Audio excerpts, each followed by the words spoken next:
What is going on, everybody? How you doing? My name is Israel Rivera. I'm your host here at College Football Showdown at Prime Sports World. There is Matt James, and from the Daily Blitz.blog, my main man Christian Simpson here, ladies and gentlemen. And it's conference championship weekend. We are only about 35 minutes away from kickoff of the Pac-12 championship.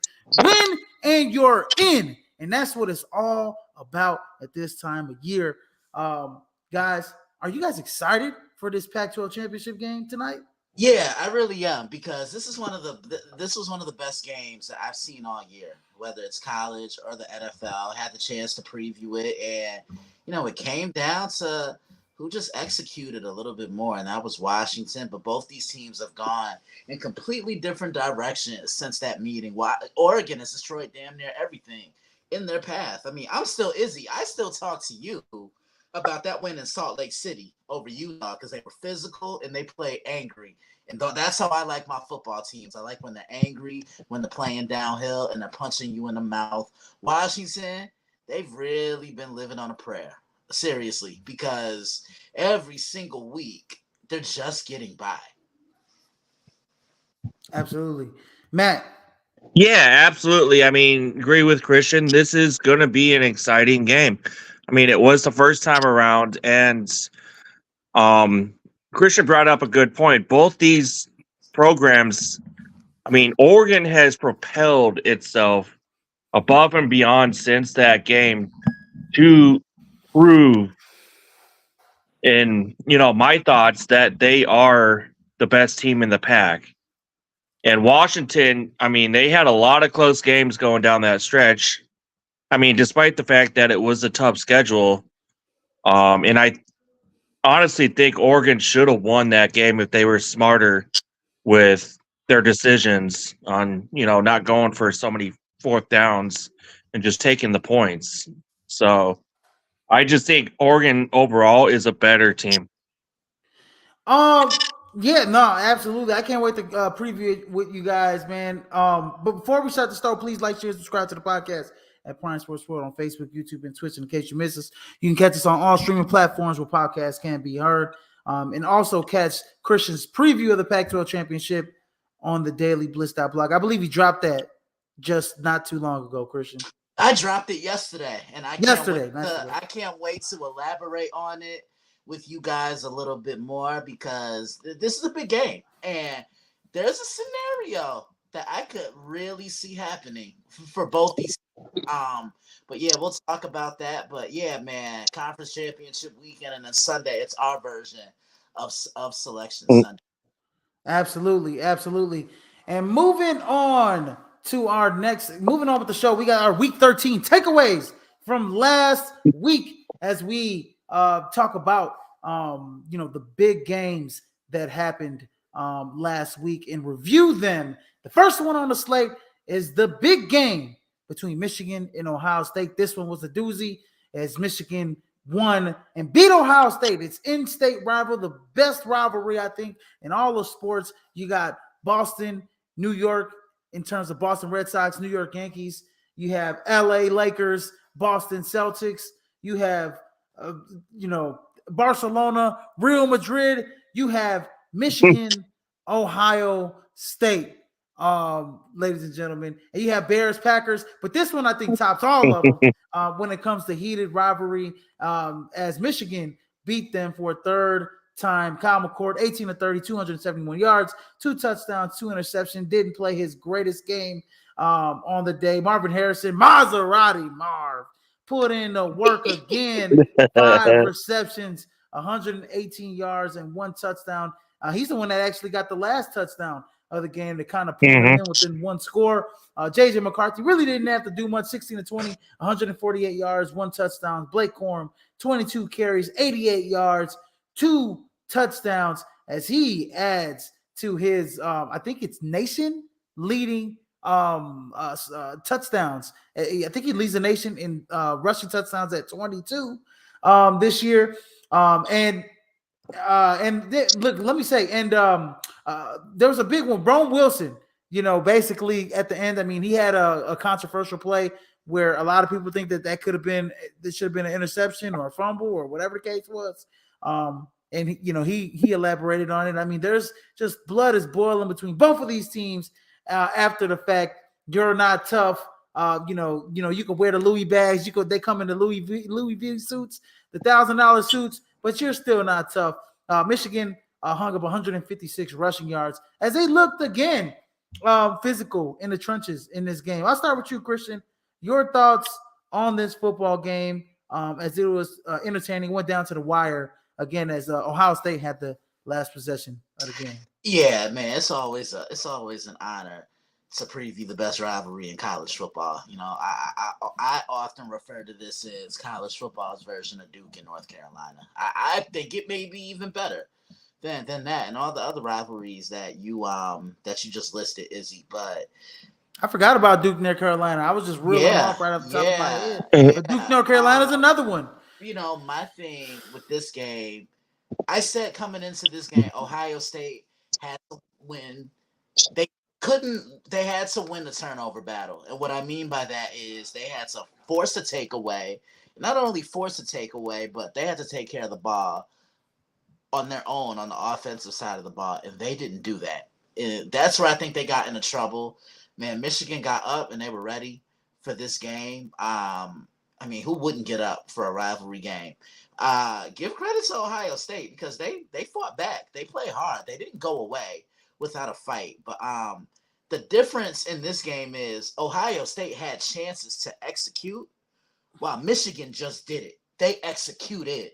And that's why Michigan is playing tomorrow night in the Big Ten Championship. Mm-hmm. Matt. Yeah, I agree with Christian. Yeah, I mean, actually, both of y'all, this is one of the funnest, most hatred-filled rivalries in all of sports. And every year, it's just fun sitting back, watching it. We got friends and everybody that we know who like both sides of it. So just let them go at it and we watch the game. But outside of that, yeah, Michigan, they played Michigan football and they controlled most of this game. And yeah, Ohio State, they played, gritty, feisty football themselves and stuck themselves in a position to win this. But Michigan, honestly, overall, I think was the better squad of the two going into it, especially defensively. And you going into the big house, came out and prevailed with this. So this is why they get the chance to secure their spot in the college football playoff.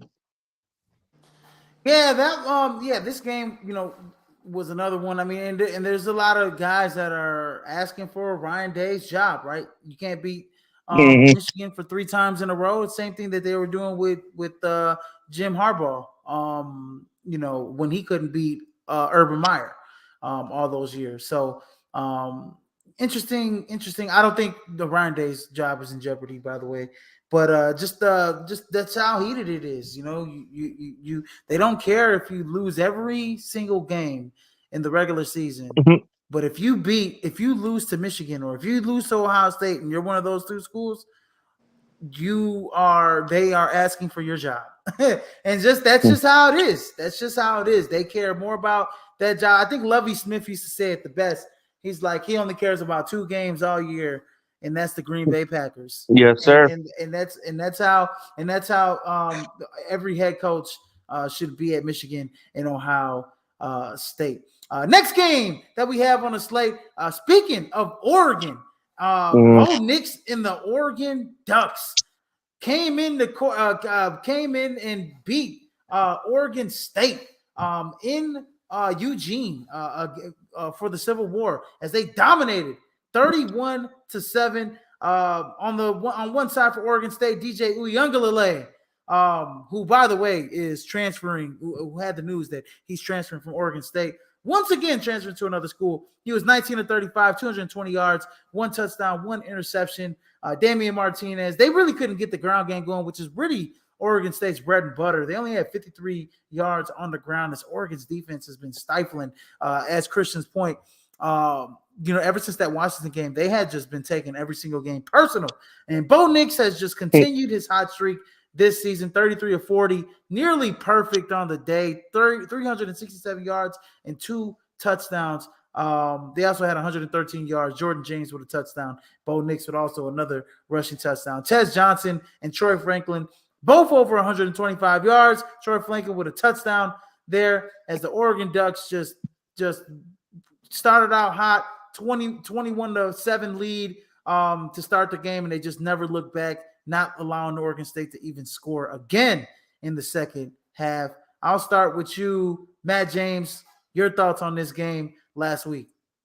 Yeah, I mean, as I mentioned during the opener, I mean, Oregon's, the best team in the Pac-12 right now.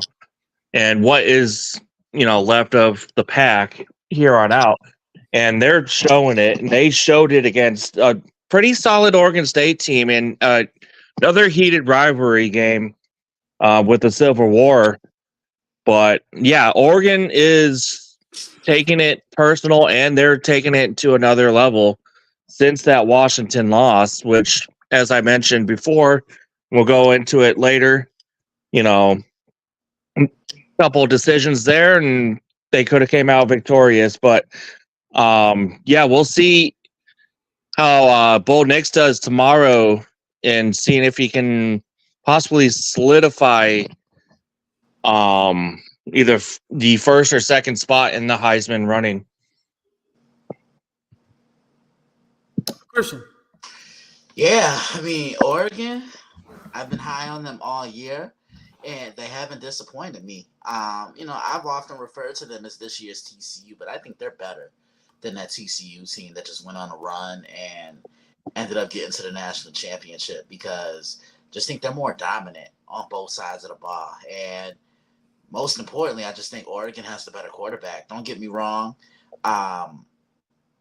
Max Duggan was good for TCU last year, but Bo Nix, he just elevates and brings the best out of everyone around him. And the crazy thing about Oregon is they can beat you in so many ways. They can run the ball.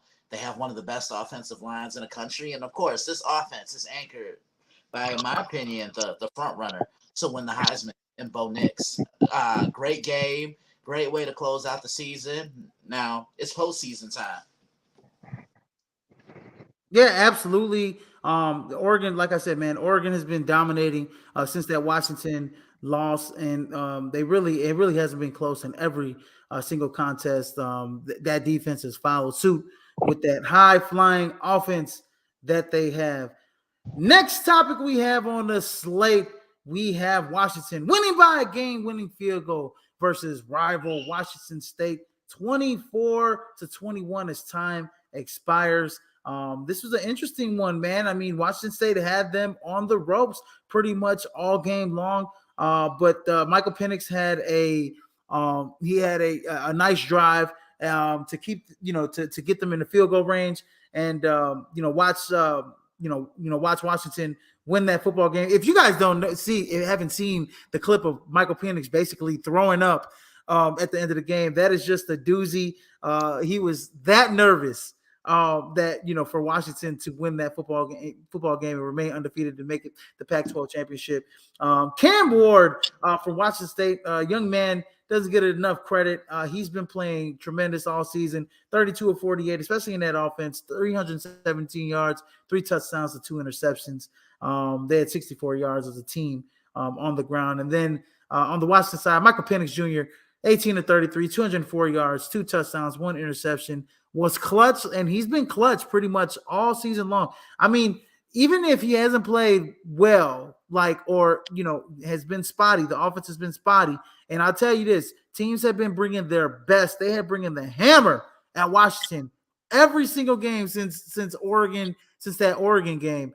Teams have just been, they've had, when you're the hunter, it's easy. But when you're the hunted, it's a different ball game. And that's what Washington has been. But Michael Penix Jr. has just flourished in clutch situations. And that last drive was one of them. Roma Dunze was pretty quiet, had the 2 touchdowns, and he had the 1 touchdown to tie the game, if I'm not mistaken, in versus Washington State.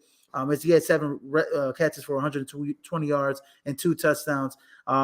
Christian, I'll start with you. Washington had 5 sacks as a team against Washington State. So that defense was getting after it, pinning their ears back.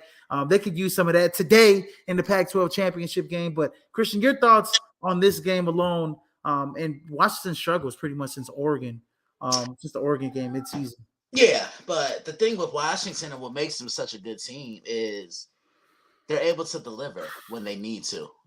That's what makes a good team. That's what separates a good team from a great team. Look, they were able to survive, and like you said, they're getting everyone's best. USC almost got them. Man, we could probably count 2 or 3 losses for this Husky team. Should have lost absolutely. to Oregon. Arizona. Should have lost to Arizona. Maybe should have lost to USC. And ASU. Lost to Washington State.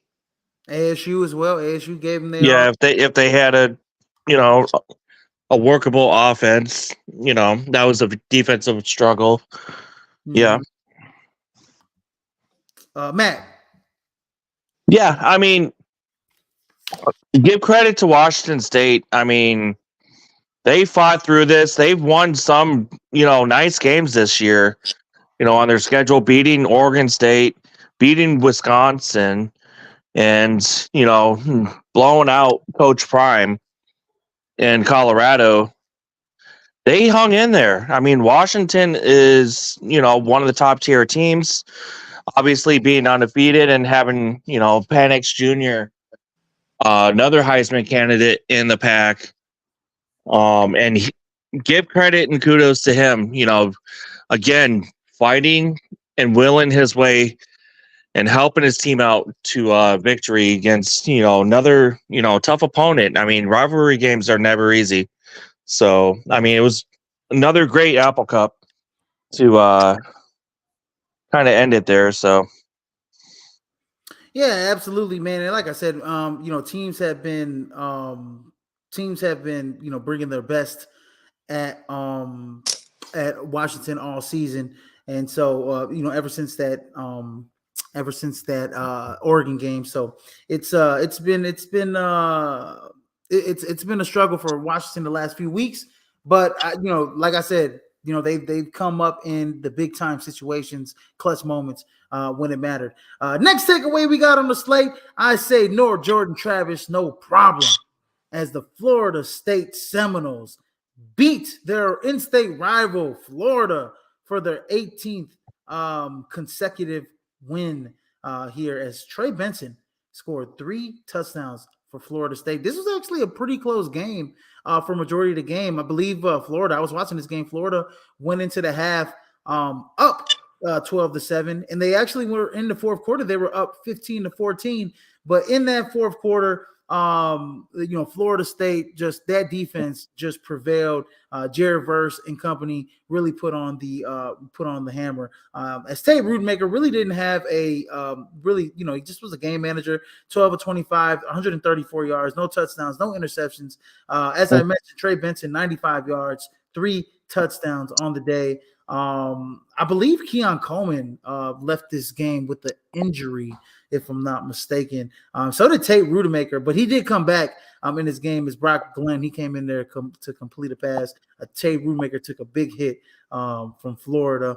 I think and if you guys are watching this game, man, one of the backup DTs like spitting, it was just nasty. He spit in one of the Florida State Seminoles face and all of that, got ejected. It was a really hot and heated game.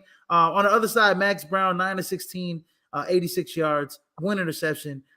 He threw that big interception to Kalen DeLoach to seal the game pretty much for Florida State. But yeah, thoughts on this game. I know that Florida State, came through in the clutch. Their defense had 6 sacks. Jared Verse had 2.5 sacks. He had a big sack late as they were Florida was kind of driving there at the end. Thoughts on this game? Tate Rodemaker needs to play a lot better.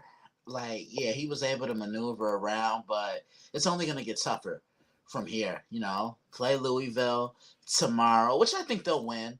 But say they do make the playoffs and they have to play a team like a Michigan or Georgia, then you got to kind of up your play. But they're not going to put Tate in that position to go out and have to try to win the football game. They're going to lean on a running game. They just kind of need him to control things. And that defense, led by Jared Verse, they're going to handle the rest. This is still a tough team, and they're very well coached. Very well coached. Matt. Yeah, absolutely. I mean, I give kudos to both defenses. They both brought it. I mean, everybody understands the fact that Jordan Travis, that kind of injury, I mean, still hope for, a strong recovery, and prayers out to him and his family. But Florida State is going through adversity, and they pulled through with this. Their defense has stepped it up another notch and pulled this one out in a very difficult environment and, situation against Florida, who brought it, in that first half. And they tried to, steal a victory there, but still couldn't because, Florida State's just got more talent on their side. Yeah, no, man. If Florida State could play defense like that, I think it doesn't. I don't think it matters who's playing quarterback. In my opinion, that defense is dominant. And also that front that offensive line is nasty. They could swap guys in and out. They can bend. They can move. They remind me of the national championship team that won with Jameis Winston in the BCS. If they had Jordan Travis, it would be, it would be very interesting in the college football playoff. But with Tate Rudemaker, it's gonna be a struggle for them to move the ball. So the defense is gonna have to make plays, and they're gonna have to run the football. I know he made a couple really key throws down the stretch there to put them in position to win. But Tate Rudemaker's definitely gonna have to play better if they're gonna want to make the national championship and go far in the CFP or even win the ACC championship. For that matter, against Louisville, which we'll get to. Next takeaway we got on the slate, we have the miracle in the Iron Bowl. This game was downright incredible. As Alabama, Alabama actually won by more than I think 20. They say 27-24. I don't know if they counted that last touchdown, that interception for a touchdown. But anyways, Alabama beat Auburn, their in-state rival, in the Iron Bowl. As Auburn was pretty much controlling majority of this football game. Going down into the fourth quarter, it was 21. It was 24-20. They had Alabama on the ropes. Fourth and goal from the 30-yard line. I think I was watching this game. Fourth and goal from the 30-yard line. It seemed like Alabama was just kept shooting themselves in the foot as they got into the red zone. I think it was a couple penalties that pushed them back. I think there was an intentional grounding that pushed them back to the 30-yard line, if I'm not mistaken, Christian, Matt. And then for some reason, Ron Roberts who is the Auburn defensive coordinator, who needs to go to grandma's house, by the way. only rushes two. Only rushes two. Has a third as a spy because he's afraid that Jalen Milroe. He has 8 in the end zone, and all Alabama does is they run 4 guys. They run what? 4 guys to the end zone, 2 guys in the corner, 2 guys in the middle. They had 2 guys. They had 2 guys double teamed in the middle or triple teamed in the middle, and they had 2 guys in the corner that were single. Had single man coverage on them, right? For Auburn, and Jalen Milroe stood back in that pocket, and he looked, and he looked, and he looked, and he looked, and it seemed like it was an eternity as he was back there, as he found Isaiah Bond for the game-winning touchdown, and as Alabama won and keeps their college football playoffs hopes alive going into the SEC championship game against number 1 Georgia. Jalen Milroe, 16-24, 259 yards, 2 touchdowns. He also had 107 on the ground. Jermaine Burton, 107 yards. Isaiah Bond in a touchdown. Isaiah Bond, 75 yards in a touchdown. No bigger touchdown than that touchdown catch that he caught against Auburn. As Alabama, I don't even want to read Auburn's stats. They just blew it. They blew it. They blew it big time. I will start with you, Christian. Your thoughts on this game? Look, I just can't believe what I saw on this. Look, man, I'm speechless, and I'm still trying to gather my thoughts. Izzy, you and I were talking during this game, and I'm like, look, if Jalen floats this ball up in the air like I think he's gonna do, I'm walking off. And you didn't hear from me the rest of the day. Remember?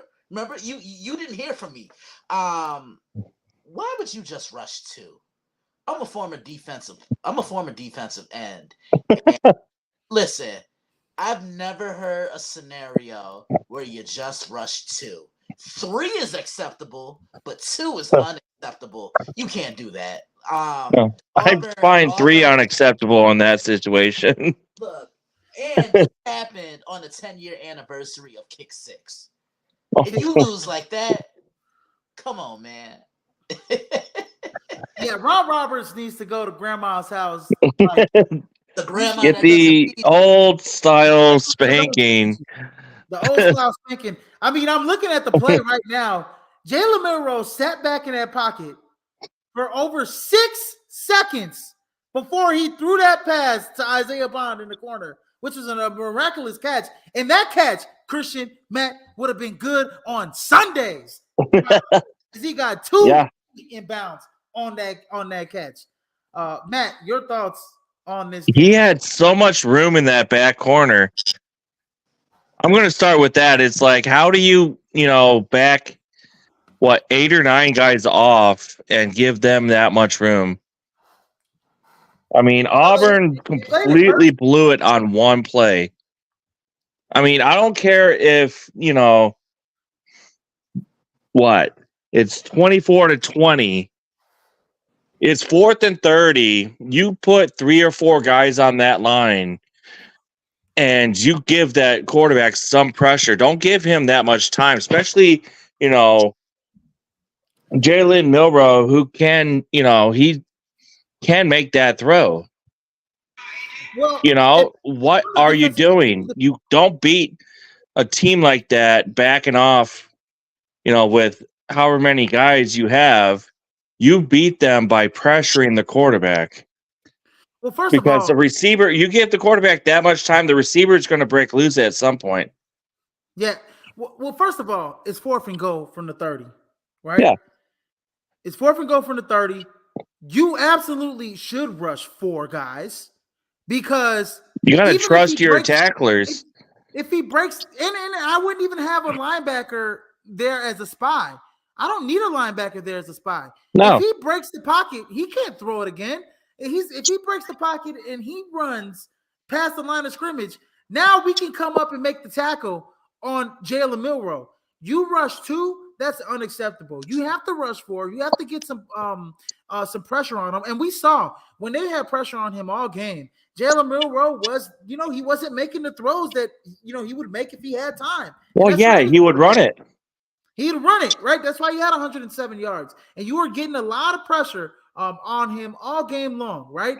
So my thing is that you rush to that is a big no, especially that you gave him all the time in the world to look down his wide receivers, find the open man. You got to rush for. You got to trust your secondaries to at least knock the ball down or make a play in the open Yeah. field on Jalen Milroe if he does break it loose. He's got 30 yards. You're talking about 30 yards to score a touchdown if he runs it. You don't mean to tell me that there's not one of your DBs can't make the tackle on that? That's incredulous. I think that whoever the DC is, Ron Roberts, probably should be fired. Shouldn't be coaching for Auburn anymore, as he blew it. He wasn't ready for the big lights here in this game. Next, what we have on the slate, we have the college football playoff top 25 here for week 14. As the top four stay the same. As we the top four switch it up as Ohio State loses. They drop down 4 slots. Georgia won. Number 2, Michigan. Number 3, Washington. And number 4, Florida State in the top 4 with Oregon and Washington basically with a win and you're in scenario here tonight. Ohio State at number 6. And you got Texas, Alabama, Missouri, and Penn State rounding out the top 10. Honestly, ladies and gentlemen, I don't even have to reel off the rest of the top 25 because at this point, it doesn't matter what the rest of the top 25 is. Shout out to Liberty for making the top 25 at number 24 as they have an undefeated season moving into the top 25. LSU moving up a ranking into number 13. But honestly, I'm really focused on the top 8. Alabama, Texas, Ohio State, Oregon, Florida State, Washington, Michigan, Georgia. And I will give you guys this one. And I'll start with you, Christian. When it's all said and done, who is going to be the top 4 in the college football playoff? Oh, man. I think Georgia's going to be the 1 seed. I think Michigan's going to be the 2 seed. Florida State's going to be the 3 seed. And Oregon's going to be the 4 seed. Ooh, so he's got Georgia beating Bama. He's got Oregon winning tonight. He's got Florida State winning the ACC championship and Michigan blowing the doors off of Iowa for a second consecutive year. So I'm not giving the beautiful people a shameless plug tonight because I just told y'all what it is. But look, and we'll get into it when we get to that segment of the show. Georgia's won 29 in a row. And it seems like they're still being disrespected because not many people are talking about them. This team's grown up, Izzy. Carson Beck has grown up. Dawan Edwards is getting carries. Lab McConkey, he's making catches, but watch out for this defense. Jamon Dumas-Johnson, I think, is going to be key for them. Not just tomorrow in this game, but I think he's going to be key for another run at a championship. He's their best defensive player. Repeat. He makes life for that secondary easier because that front 4 is able to get home while the secondary naturally makes plays on the football. Absolutely. Matt, the top 4 real quick. Top 4, I agree with it. I mean, each of these teams, they're the undefeated teams. They, did their part. And you look at each and every one of these teams, they got a strong defense. So, I mean, watch out. And, I would say strong quarterback play. Sorry, Florida State, but yeah. And so now we move on to the meat and potatoes of this show, the Power 6 Conference Championship previews, as we preview all the Power 6 conferences this season, or Power 5 conferences. And I include AAC as well. Number 5, Oregon. We'll start with 5. Number 5, Oregon, and number 3, Washington in the Pac-12 championship game. Right before they're about to kick off in about 3 minutes. I'll start with you, Christian. Who do you think wins this football game as they have a rematch in the early October slate for this past year, as they face each other early October in Washington and Seattle? I like Oregon. I expect Oregon to come out roaring as they have every single game. because they set the tone and the tempo of the game in their favor every single time. And the Ducks, the key is gonna you have to get pressure on Michael Penix. Because if you don't, you got to throw him off his rhythm. And for Washington to have a chance tonight, they have to attack Oregon on third down. Oregon's not that good on third down. They allow teams to convert 32% of the time, which is pretty high. And you got to keep everything moving. I like Oregon. I think they're going to come in with a chip on their shoulder.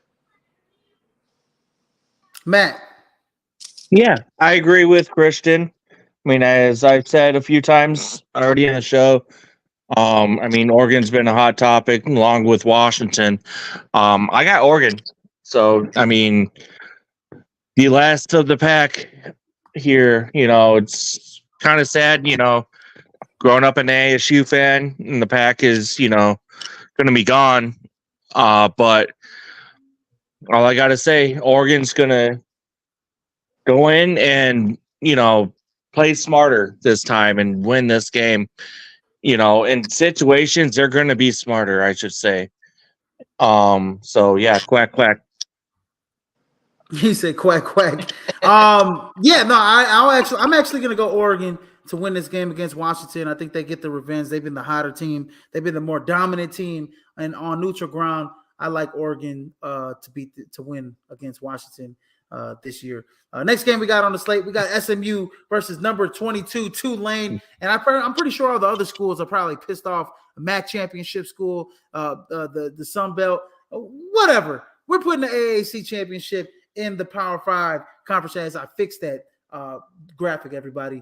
Going up against number 22 Tulane. How do you see this playing out, Matt? I'm gonna go with Tulane. I mean, they've been the stronger team out of the two and been playing better football down the stretch. Christian.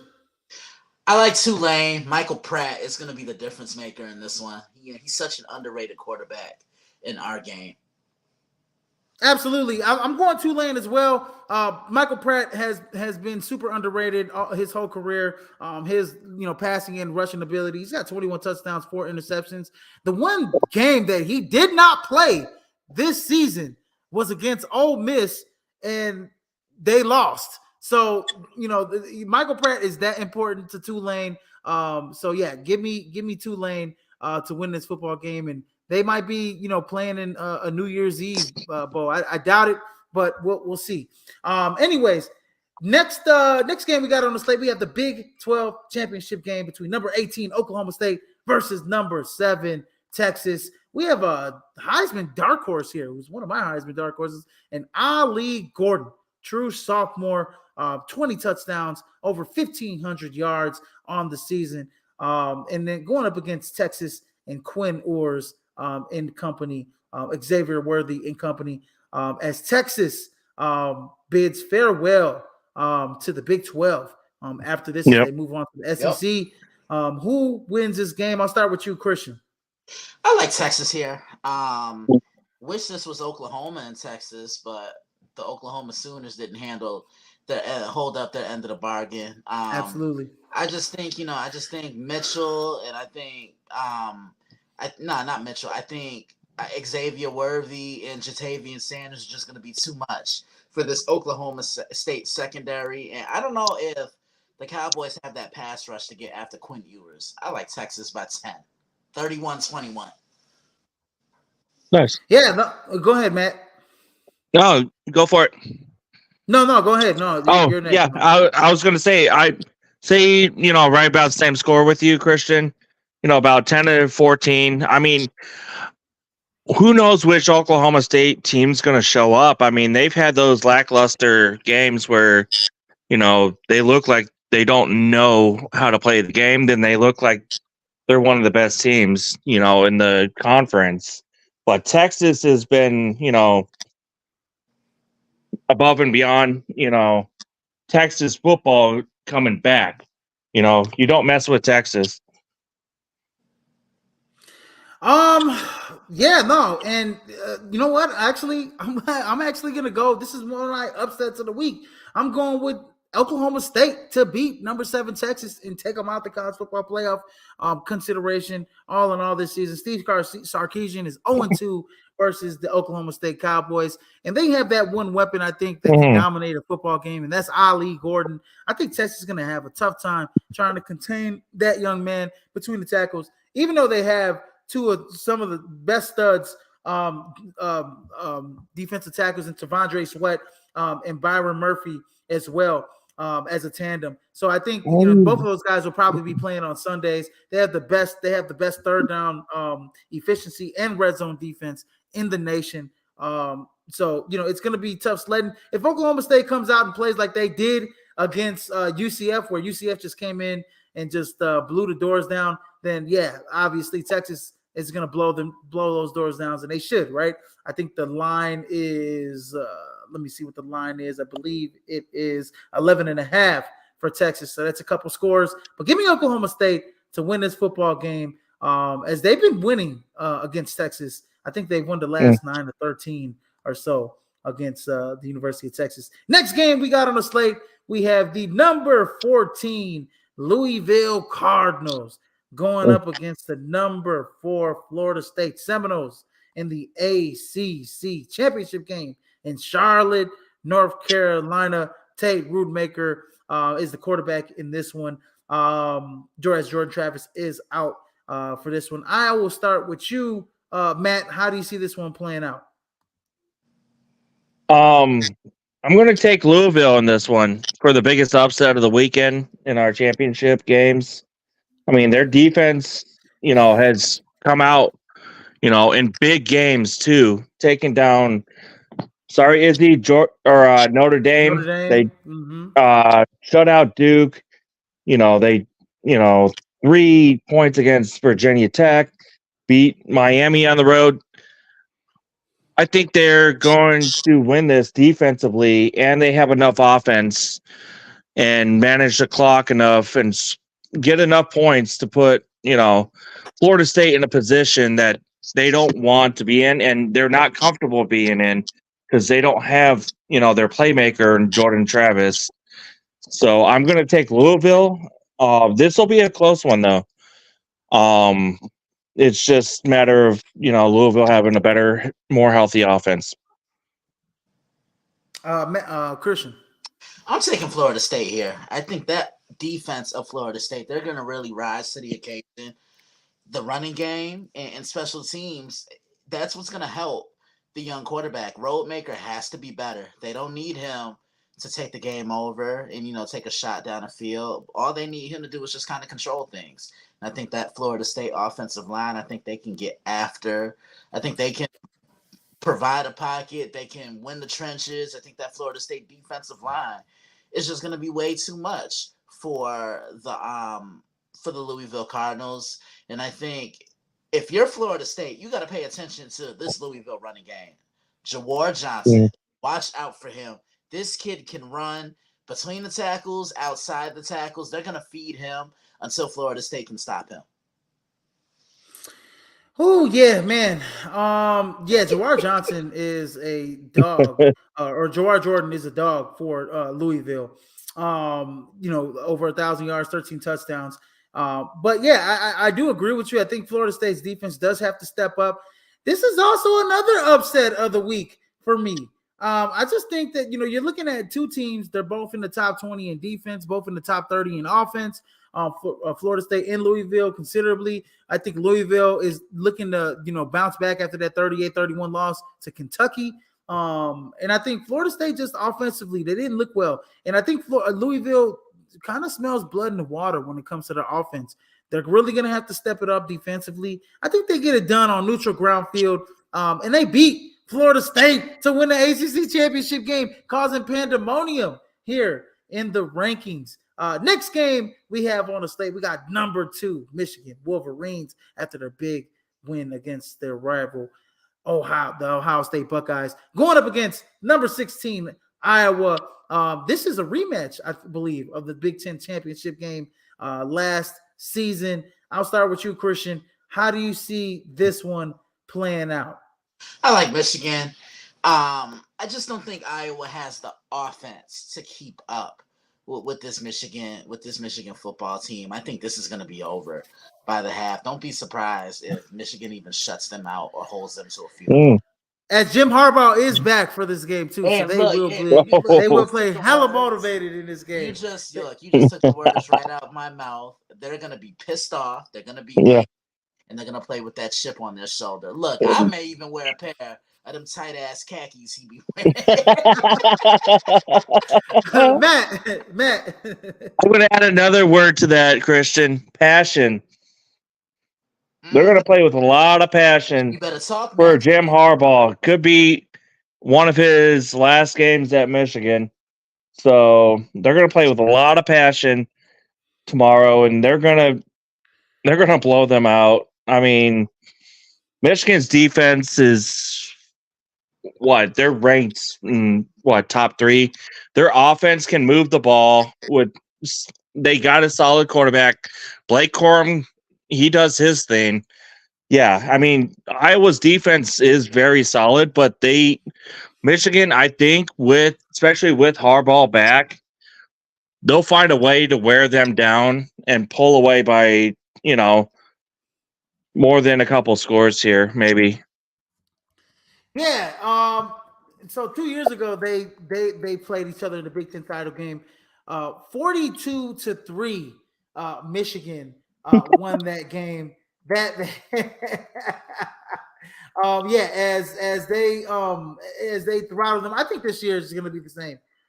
This Iowa team just doesn't have the offensive firepower to even keep up with Michigan this season. In this game. I don't even think that it's going to be close. Like you said, last year I believe it was they won against Purdue. They won 43-22. This year I think it's going to be pretty much the same as it was 2 years ago. This Iowa team, can play. They can grind things out, right? I mean, they played a lot of close games. They've won. They really can grind some wins out. But this isn't going to be a 12-10 affair. Michigan's going to keep coming at you with the running game. JJ McCarthy's going to keep coming at you. Ron Wilson's going to keep coming at you. They have a lot of speed on that team.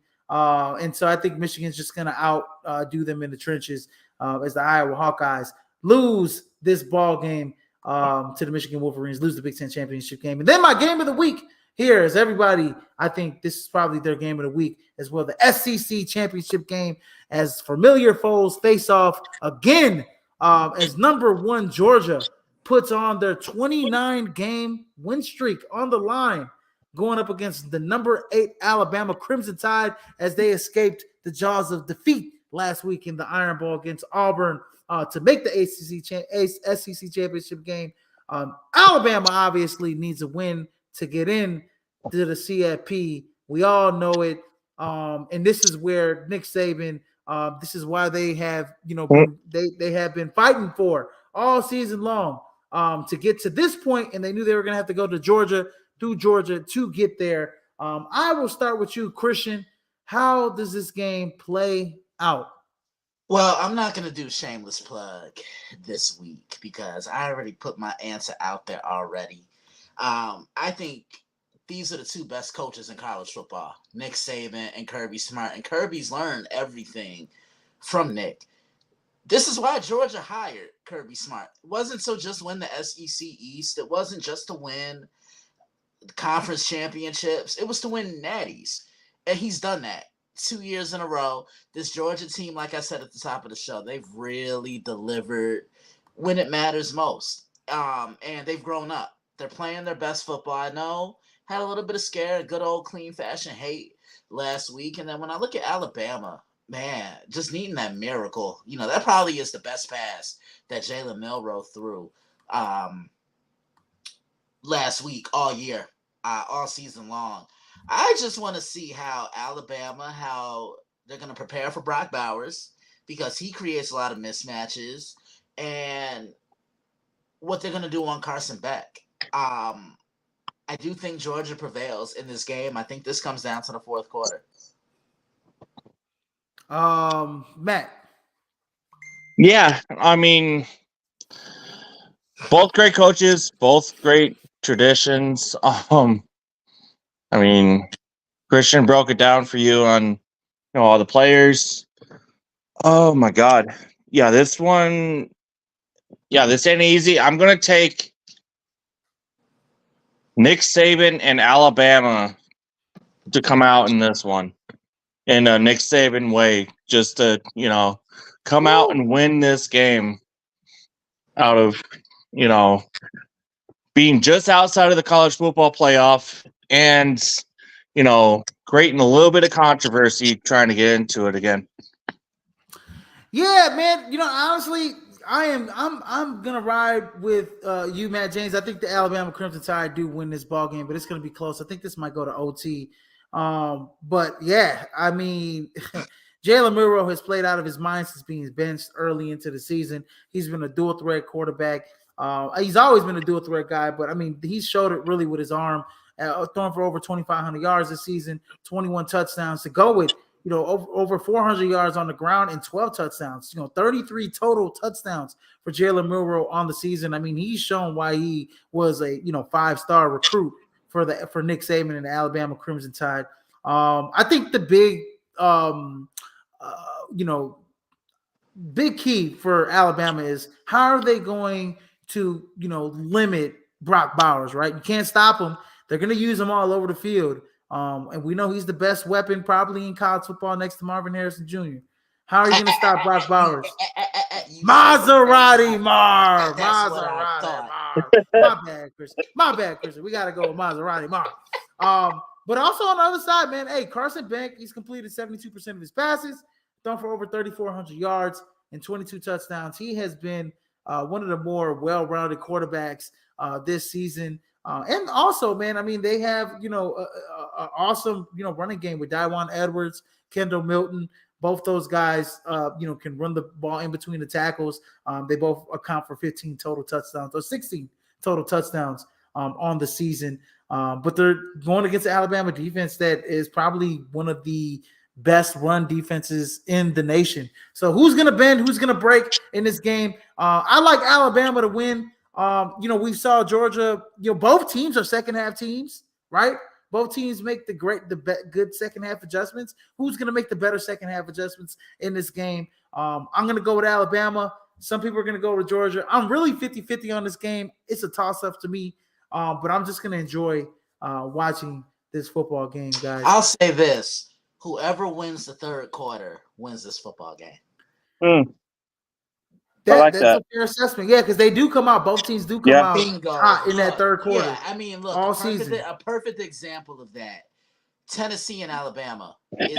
Izzy, Matt, we talked about this game, and Tennessee came out firing, right? They were up by 13 at the half, and that it was that third quarter where Alabama where Alabama just put their foot on the gas and never let up. Mm-hmm. So I think the scenario with my scenario is because I got Texas losing, I got Georgia losing, and I got Florida State losing. With my scenario, what's going to happen in the top four is you're going to have Michigan at 1, you're going to have Oregon at 2, you're going to have Georgia at, or you're going to have Oregon at 2, Georgia at 3, and Alabama at number 4. And that's my scenario. With everybody losing, Florida State losing, you got Georgia losing, but Georgia's not going to fall out the top 4. And then Texas losing as well. I think Texas, it doesn't even matter. It doesn't even matter if Texas loses or not. Texas is actually rooting for Georgia to beat Alabama, right? Well, They're rooting for Georgia to beat Alabama. They're actually rooting for Louisville to beat Florida State, though. But we also have to look at this, right? We also have to look at this. Are the committee going to say, okay, well, Oregon beat Washington, who was undefeated all the way up to the Pac-12 championship game? It depends on how Washington loses this game. If they lose this game, by a close margin, I think the committee could say, well, we're going to put Washington as the best number one loss team, in the nation, at number 4. I think all in all, I think Ohio State is the odd man out in all of this. in my Yeah, opinion. 100%. I mean, Ohio State's on the outskirts and needs the most to happen. Yeah. Going to your Washington, Oregon, but what if they look at the actual Washington win at home?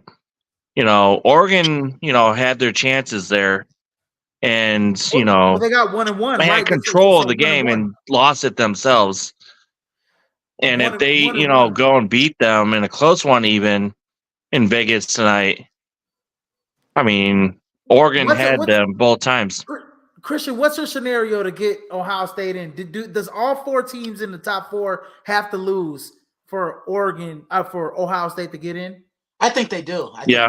I think Michigan would definitely have to lose, but Kevin Durant will get a haircut before that happens. Um, Georgia will have to lose. I think Florida State would have to lose, and I think Washington would have to lose. So they would need 4 teams to lose. It's not as simple as it was last year. Remember, Right. Caleb Williams just pretty much shot himself in the foot and gave Utah bulletin board material. And that's how Ohio State was to get in. So I think 4 teams have to lose for Ohio State to get in. They're still on the outside looking in. Yeah. But remember what I told you guys. There was going to be a team with 1 loss that was probably going to be on the outside looking into this thing. And I think it may be the Ohio State Buckeyes potentially. Yeah. They need a near perfect situation to happen. Near perfect. I think they'll have to have like all those. It can teams, happen, Texas, but near Texas, perfect. the top 4. They have to have Michigan, Washington, Florida State, Georgia, and Texas all to lose. I mean, it's I'll it's, say it's this. a tough situation. I'll give you an interesting scenario for the Texas Longhorns. Okay, let's say that, of course, like you said, they're rooting for Georgia to beat Alabama because Texas owns that tiebreaker. Look, say what you want, but this is the best win for any team and for any other team in college football this year. They went into Tuscaloosa, punched Alabama in the mouth. So if, let's say, Louisville does beat Florida State, Georgia does beat Alabama, don't be surprised if Texas is in that field of 4. I would give it to Texas. I would actually give it to Texas too. Yeah. Yeah. I would give it to Texas too. Boys, I don't know about you, but this is one of my favorite weekends of the year. I'm actually going to hit you both up on Sunday with my prediction. I'll be getting ready for the NFL as well. I'll be tweeting during the game tonight on Twitter. Follow me at DailyBlitz_61. Izzy, Matt, if you guys have a Twitter, let me know so I can mention you in some tweets because I do some, live analysis during the game. I'm really looking forward to it. Anyway, that we can still push out content to, to everyone who listens and supports us. I didn't mean to steal your thunder there, Izzy, but no. Hey, Absolutely. I got you, bro. I love it. I just got to remember what my Twitter name is. Oh no, I'm It's been logged in, but it's like, what is it? PSW on X, so Izzy _PSW. That's where you can find me on Twitter. I'm gonna find it. What's yours? That's where you can find me on Izzy _PSW. That's where you can find me on Twitter. I got you. You got me. Yep. Yeah. So yeah, right. Ladies and gentlemen, it's a crazy scenario, and I don't even want to be at that table. When it comes down to the committee, you're gonna have somebody, a couple teams, really institutions, really mad that they didn't get into the top 4, and this is why we are looking for expansion here in the next year or 2 or a couple years from now. So we'll see. It should be interesting after this weekend. Next, we have on the slate the Heisman rankings as we finish up and wrap up college football showdown, and as we look forward to the game that is going on right now. At number 1, I still got Jaden Daniels. I don't know why, but you know what? Honestly, after tonight, I'll be real with you. Bo Nix beats Michael Penix Jr. in the Pac-12 championship. Just give him the trophy, okay? So that's that. I still have Michael Penix at number 2. At number 3, it's pretty much evenly tied. I would say 2 and 3 is tied. Jaden Daniels, obviously, I'm gonna be real. he should be running away with the trophy. If LSU has a one more win or maybe two more wins, if they're just a one-loss team and they're in the thick of things, I think Jaden Daniels runs away with this trophy. I don't think it should even matter what his win-loss record is. Like, as long as it isn't like belligerently like low, where it's like 5 losses, 6 losses. He only has what, 3 losses on the season. And they're still in the top 20. When Lamar Jackson won his Heisman Trophy, they had how many losses? 2, 3 losses. They were still in the top 20. They weren't competing for a national championship, and Lamar Jackson still won the Heisman. That's how I feel about Jaden Daniels. So that's that. Number 4, I got Marvin Harrison Jr. And number 5, JJ McCarthy. And my dark horse invitation, I think that should probably get invited is Ollie Gordon from Oklahoma State. He's had a sensational campaign, and this guy, he will be one of the more sought out running backs in next year's. He's not eligible this year, but in next year's NFL draft, Ollie Gordon will be probably one of the top running backs picked in the first round in the NFL draft. He's big, he's fast, he can run between the tackles, he's a red zone threat. He can outrun your defense for a 60-yarder, 70-yarder. He's got good wiggle, he's got breakaway speed. He can catch the ball. He's pretty much the main package. He's not Bijan Robinson-esque, or he's not like that crazy talent, but he is a guy that is going to be considered as one of the top running backs picked in the next football draft here. But anyways, ladies and gentlemen, that has been a wrap for this show. Please like, share, and subscribe to the podcast here at Prime Sports World on Facebook, YouTube, and Twitch. And in case you missed it, you can catch us on all streaming platforms where podcasts can be heard. And in case you missed the Oregon preview that Christian dropped, you can catch it on the dailyblitz.blog here as he drops the Alabama preview as well, 1 hour before the game as they face Georgia and Alabama in the SEC championship game. But that's been a wrap, guys. I'm your host, Israel Rivera. That's Christian Sister from the dailyblitz.blog, and Matt James here from Prime Sports World, catching you and bringing you the heat 24/7, 365 days, keeping you guys here and up to date on all your college football needs. And we will come back here next Friday to break down the college football playoffs. So you guys don't want to miss that content. And tomorrow, I think David and TJ will be bringing you the crossover tomorrow. So you guys don't want to miss that hot content as they've been a couple weeks off. I usually join that show as well, but will not join that show this weekend. So you guys have a great weekend. And as I like to say and sign off, good afternoon, good evening, and good night, everybody. Oh, man, and it's just a bad break because he just threw it to me to say, holla at your boy. Holla at your boy. Sayonara, suckers. I will see you later. All right, guys.